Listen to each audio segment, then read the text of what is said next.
É, Continuando aí, pessoal, o vídeo, né, para que não fique muito pesado, nós vamos ver a equipe de apoio matricial em saúde mental, que pode ser chamado de matriciamento.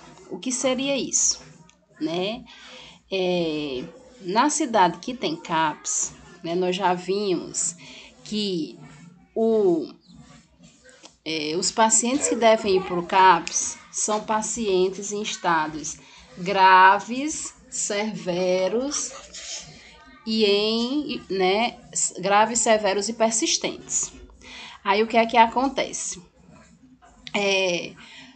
Muitas vezes, né, os pacientes que estão precisando de receitas, né, só pegar a receita medicamentosa, também vão para o CAPS. E como eu falei para vocês, são pacientes que podem ir para a estratégia saúde da família, onde muitas vezes os profissionais de lá não querem assistir esse paciente, né, atender esse paciente, mandam logo para o CAPS.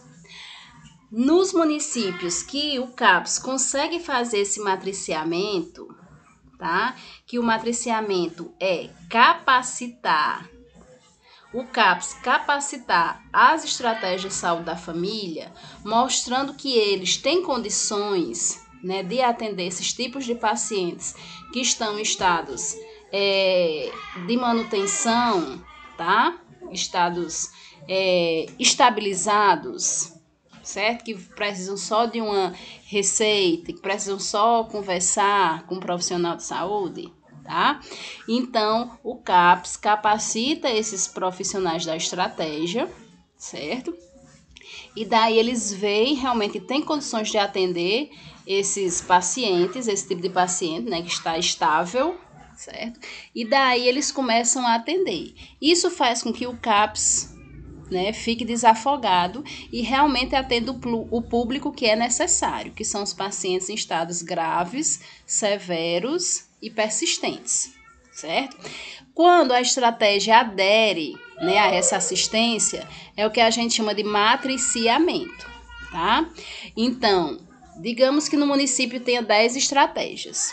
Aí o CAPS vai em cada uma estratégia mostrar que a estratégia pode, né, assistir esses pacientes, e daí o CAPS sempre vai dar o suporte, tá? Aí o que é que acontece? A estratégia, digamos que das 10, 6 venham a aderir ao matriciamento. 6 venham a aderir a essa questão de realmente tratar o paciente, certo? E as outras 4 não. E daí, né, a gente respeita e depois tenta novamente com essas 4 que ainda não quiseram aderir nesse momento, tá? Então, realmente é um trabalho de conquista que o CAPS vai fazer dentro das estratégias de saúde da família. Aí, pessoal, nós temos 3 técnicas onde nós iremos trabalhar esse matriciamento.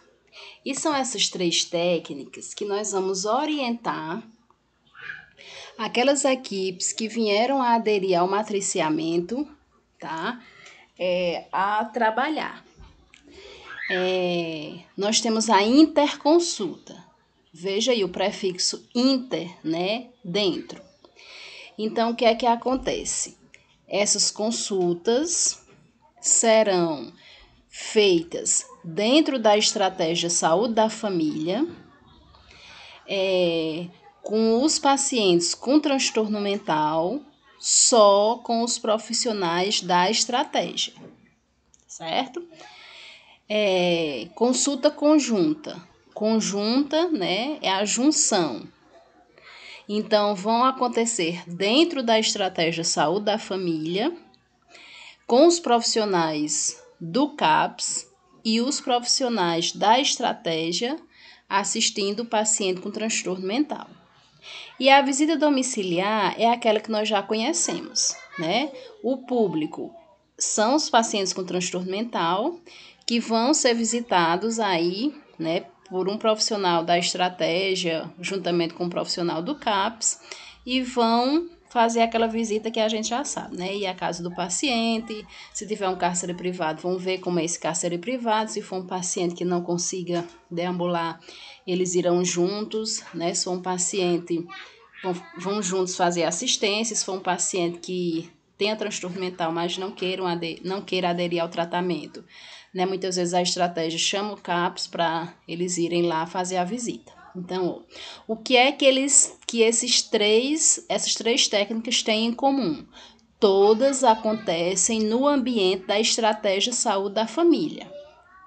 O que é que tem de diferente? A interconsulta são só os profissionais da estratégia com o paciente com transtorno mental, né? Então, aqueles pacientes que estão estáveis, que querem só conversar, que querem só pegar uma receita. Então, o próprio profissional da estratégia pode estar fazendo isso, certo? Seja o médico, seja a enfermagem, né, para conversar. Consulta conjunta. O profissional da estratégia, juntamente com o profissional do CAPS, vão, né, assistir esses pacientes. Digamos que a estratégia veja a necessidade do psicólogo vir fazer, né, um atendimento em grupo, tá? Então, os dois juntos vão organizar esse atendimento lá na estratégia, certo?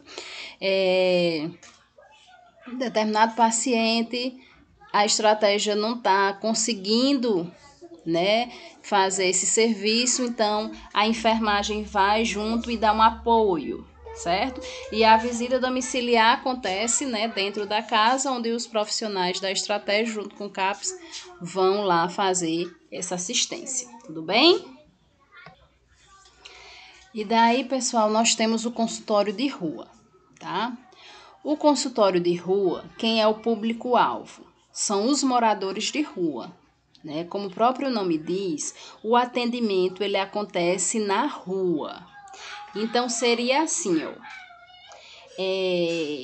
os profissionais da estratégia saúde da família, do CAPS e outros profissionais, né, que sejam contratados para trabalhar no consultório de rua, todos eles vão juntos, né, dentro de um micro-ônibus, digamos, e daí eles vão para um local onde existem moradores de rua, tá? Onde tem um grupo de moradores de rua. Que isso acontece mais nos grandes centros, né? Então, eles vão para visitar os moradores que moram debaixo da ponte, certo? E daí, essa assistência vai ser lá, naquele local, debaixo da ponte, certo?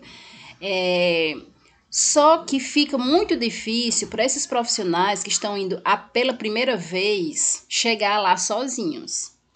Então, nós sabemos que existem muitas ONGs, né, que são grupos de pessoas que já prestam serviço, né, muitas vezes voluntários, né, que prestam serviço a moradores de rua, como por exemplo, nós temos um grupo que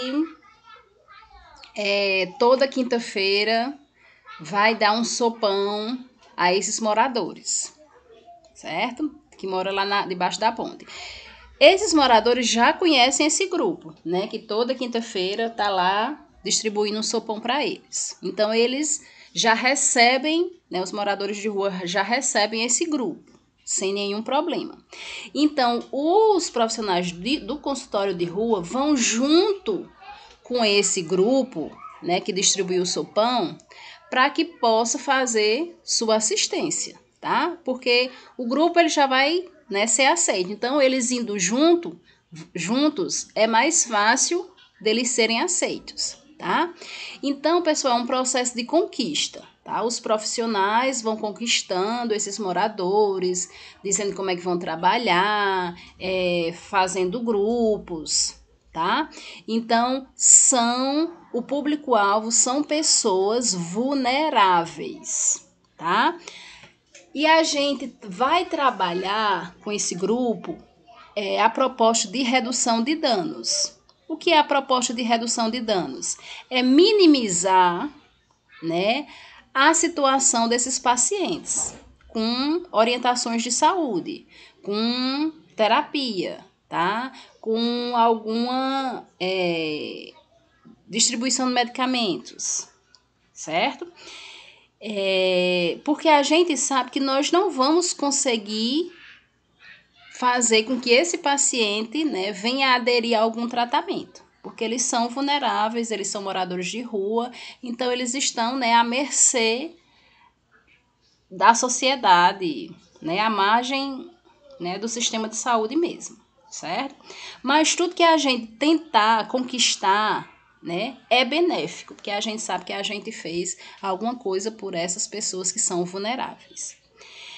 A princípio, quando o consultório de rua ele foi criado, o público-alvo eram as pessoas em situação vulnerável, mas eram jovens, adolescentes e crianças, tá? Hoje já não são mais apenas jovens, né, adolescentes e crianças. Hoje o consultório de rua já abraça todo o público, tá? Todas as situações, ok? Então, os consultórios de rua estão sendo implantados no país como um empreendimento para abordagem e atenção psicossocial às margens ou psicossocial às pessoas com transtornos mentais em situação de grave vulnerabilidade social, tá? Que são aí, né, moradores de rua realmente. Esse projeto tem se justificado pelo cenário epidemiológico e também pela expectativa de reduzir a lacuna assistencial voltada a este público, especialmente crianças, adolescentes e jovens. Seria uma ponte para a população que está à margem do sistema de saúde, tá? Mas hoje o público, né, já são todas as pessoas que estão em vulnerabilidade social. Então, os consultórios de rua surgem na lógica de serviços substitutivos do SUS, ao adotar a redução de danos como estratégia de aproximação e cuidado no espaço da rua, com o intuito de gerar ações integrais de promoção da saúde, de prevenção de doenças e agravos e de cuidados primários articulados com as diferentes redes sociais de apoio. Tá, pessoal? Então, essa política de redução de danos, nós trabalhamos, por exemplo, quando a gente orienta o uso de preservativos, tá? Nós estamos trabalhando a redução de danos, né? Porque a gente sabe que se esta mulher ficar grávida, né, é um perigo a mais, né? Para ela, para o bebê, certo? Porque ela está em vulnerabilidade social. Essa política de redução de danos nós também fazemos dentro do CAPS. Quando, por exemplo, muitas pessoas até questionam, né? Oxe, e seu João fuma dentro do CAPS? Tá?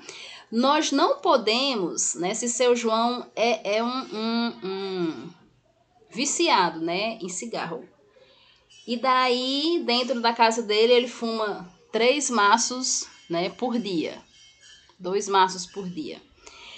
E daí, quando ele chega no CAPS, nós não podemos tirar, né, o que ele já é dependente, porque ele já tem um transtorno mental, tá? Então, isso vai abalar mais a situação dele, a sintomatologia dele. Então, o que é que a gente faz? A gente conversa com o seu João, que ele vai fazer uso do cigarro, mas vai fazer uso de 2, 3, 4 por dia, certo? E daí, pronto, nós estamos o quê? Fazendo a política de redução de danos, ok? E isso é o que a gente faz lá no consultório de rua, certo? Nós orientamos, nós cuidamos de uma doença, né, que a pessoa apresenta, tá?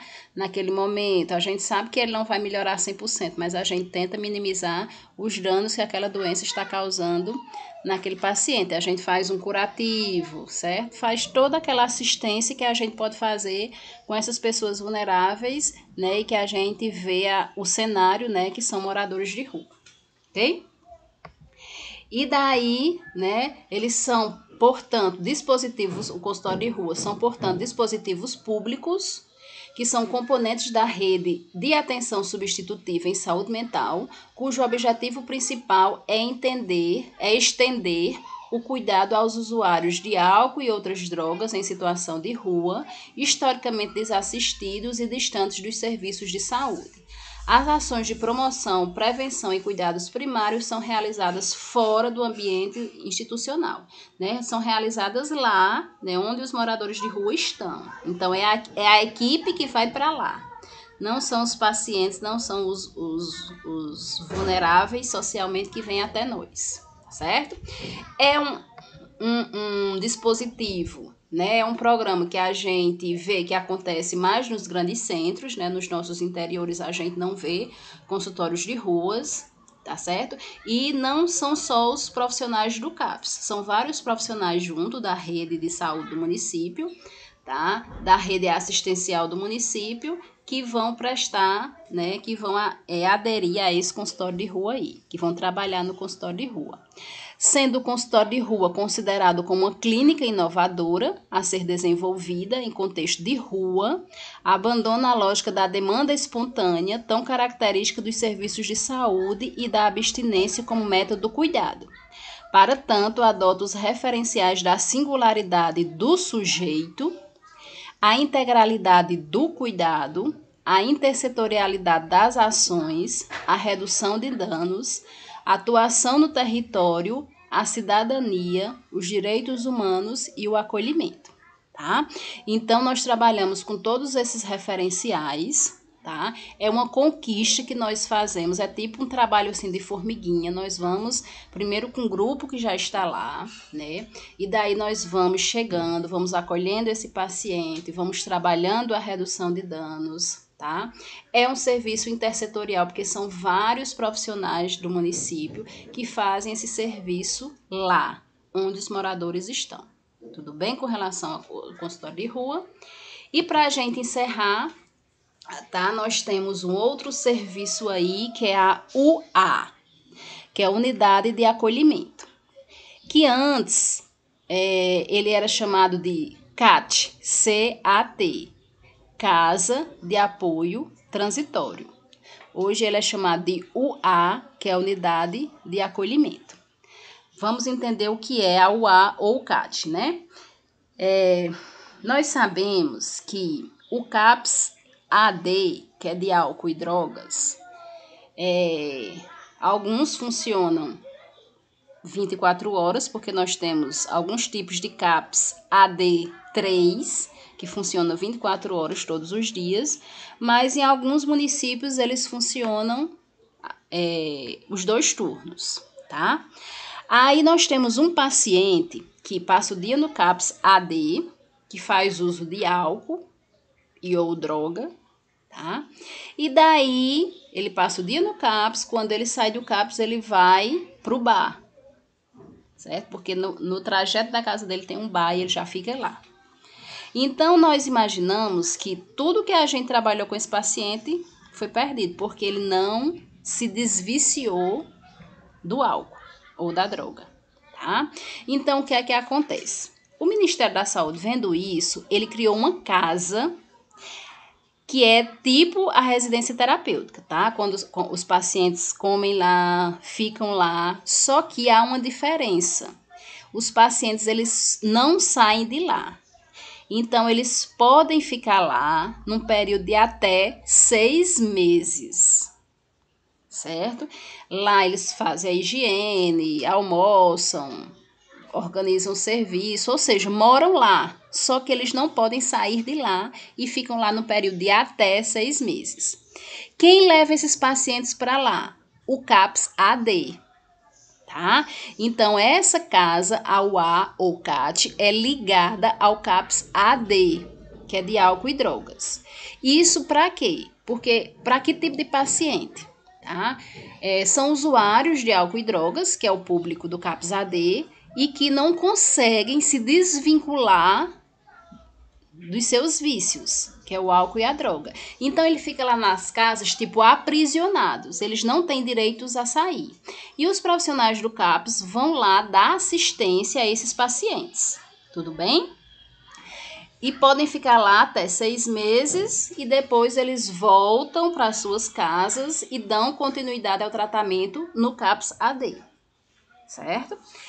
Aí existem 2 tipos de CAPS, ou 2 tipos de UA, que é a infanto-juvenil e tem a adulto, certo? Então, vamos lá, né? A UA, instituída pela Portaria 121 de 2012, oferece cuidados contínuos de saúde com funcionamento de 24 horas em ambiente residencial e o objetivo é oferecer acolhimento voluntário e cuidados contínuos para pessoas com necessidades decorrentes do uso de álcool, né, de crack, álcool e outras drogas. De ambos os sexos, acompanhados nos CAPs em situação de vulnerabilidade social e ou familiar, e que demandem acompanhamento terapêutico e protetivo de caráter transitório. Por isso que antes era casa, né, de apoio transitório. Por quê? Porque eles passam um período de até 6 meses, eles não ficam lá a vida toda. Tá? O período de permanência pode ser de até 6 meses, de acordo com o projeto terapêutico singular, né? De acordo com o PTS que o CAPS AD faz, tá? E eles estipulam o período que o paciente vai passar lá, né? Vai depender também do desenvolver desse paciente no tratamento. E que está sendo desenvolvido e discutido com o CAPS de referência. O CAPS de referência é o CAPS AD. Então, a UA está ligada ao CAPS AD. Há duas modalidades, né? A adulto e a infanto-juvenil. Ok, pessoal? Entre 12 e 18 anos, tá bom? Então, a gente encerra nossos programas, tá certo? Segunda-feira, no máximo, estou mandando a atividade para vocês. Possa ser que chegue daqui a pouco, mas eu vou dar o prazo de até segunda, né? Porque vocês também já têm uma atividade aí. Então, um beijo e tchau!